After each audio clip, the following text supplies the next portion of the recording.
दरम्यान महायुतीत सीएम पदाबाबत अजून चर्चा झाली नाही। फडणवीस आमचे नेते दिल्लीतील बैठकीहून परतल्यानंतर बावनकुळे यांनी हे वक्तव्य केलंय। तर बावनकुळे म्हणतात त्या नेत्याचा महाविकास आघाडीने दारुण पराभव केलाय, अशी जोरदार टीका राऊतांनी केलेली आहे। फडणवीस सीएम आहेत असं बावनकुळेंना म्हणायचंय का, असा सुप्रिया सुळेंनी सवाल विचारलाय। त्यामध्ये महायुतीमध्ये महाराष्ट्रामध्ये एकनाथजी मुख्यमंत्री आहे, सरकार आहे, अजितदादा देवेंद्रजी आहे।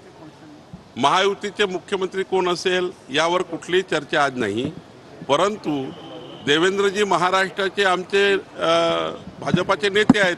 भारतीय जनता पार्टीला देवेंद्रजीचे नेतृत्व आहे। आमचे केंद्रीय नेतृत्व असेल, आमचे प्रभारी असेल भूपेंद्रजी आहेत, आमचे अश्विनी वैष्णवजी आहेत, आमचे महायुतीचे नेते आहेत एकनाथजी वगैरे, सर्व बसतील निर्णय करतील। त्यांचा प्रश्न आहे ना, त्यांनी कोणाला नेता मानायचं।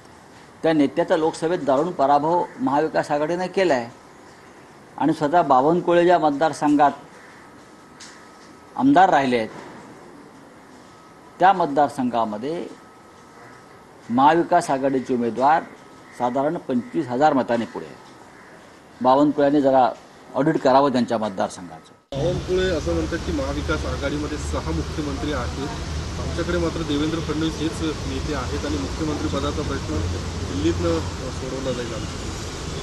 म्हणजे मग देवेंद्रजी मुख्यमंत्री आहेत का, त्यांना म्हणायचं होतं?